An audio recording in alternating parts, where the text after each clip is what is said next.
Topic is the World Conference Against Racism. And of course, our guest is Dr. CPoe3. And Dr. Poe, during this last segment, let's give you an opportunity to sort of wrap up some of your activities in Africa dealing with the World Conference Against Racism, and to talk about some of your other impressions about the people of South Africa and how they are reacting to some of the problems that they are faced with, and et cetera. Okay. One of the problems that stands out is the problem of poverty. Very widespread. You have shack settlements. Now, when you say shack settlements, exactly what do you? Well, shack settlement is a group of large numbers of shacks put together with tin and brick and mud and anything that would keep out the wind. They are small, the size of the average American living room. Anywhere from 9 to 10 people may live there. No electricity, no running water, no toilet facilities, and they're right next to each other.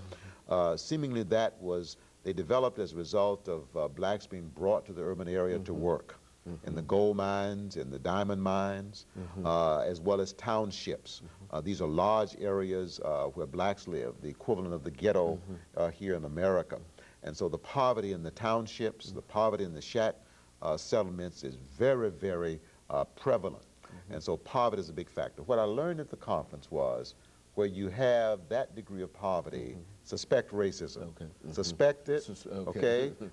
People, if given adequate opportunity, will try to advance themselves, all right? On the other hand, if they are oppressed and prevented from advancing themselves, oftentimes poverty is a result, and poverty breeds poverty. That's one of the outstanding things that I learned. The other thing that I learned, I visited a school in one of the townships outside of Durban.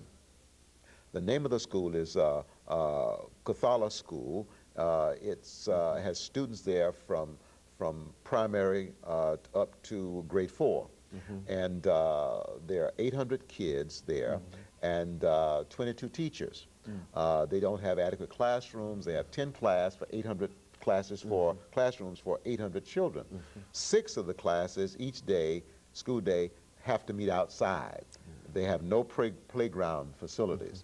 But the amazing thing about the students is that in the classrooms that I visited, they were averaging about 40 to 45 per classroom. They were surprisingly disciplined.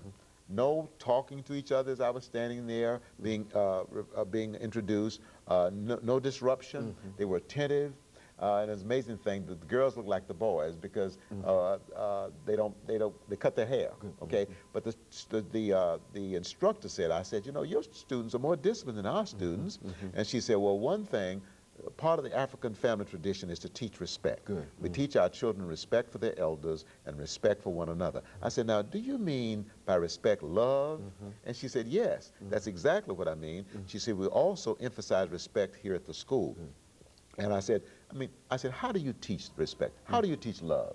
And she said, well, we come down on their level. I come down on their level to let them know that I'm their friend, to let them know I'm available to them. She said, I listen to them, I smile at them, I encourage them. I let them know that I'm concerned. I had never before in my life, I think, asked somebody to explain to me how you show love for another person. She did an excellent job. She helped me to see that one of the deficiencies in our culture, in the American culture, is that we have forgotten, I think, to teach one of the most important things we can teach in a school system or a child is respect or love.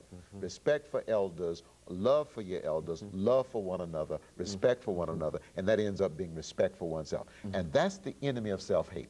For you see, as I said, racism essentially is self-hate. And I think it's a byproduct of the fact that we teach so many other things. We teach the acquisition of wealth. We teach the pursuit of success. Same thing, okay? But the deficiency, I think, in our public school system and in our homes is, by and large, we're not doing a good enough job of teaching respect or love. And I think we see every indication of it simply by watching the television or reading the newspapers. You see people who are doing things that are certainly not respectful toward themselves or toward others. Yes. I think I would agree with that. I certainly would agree with that.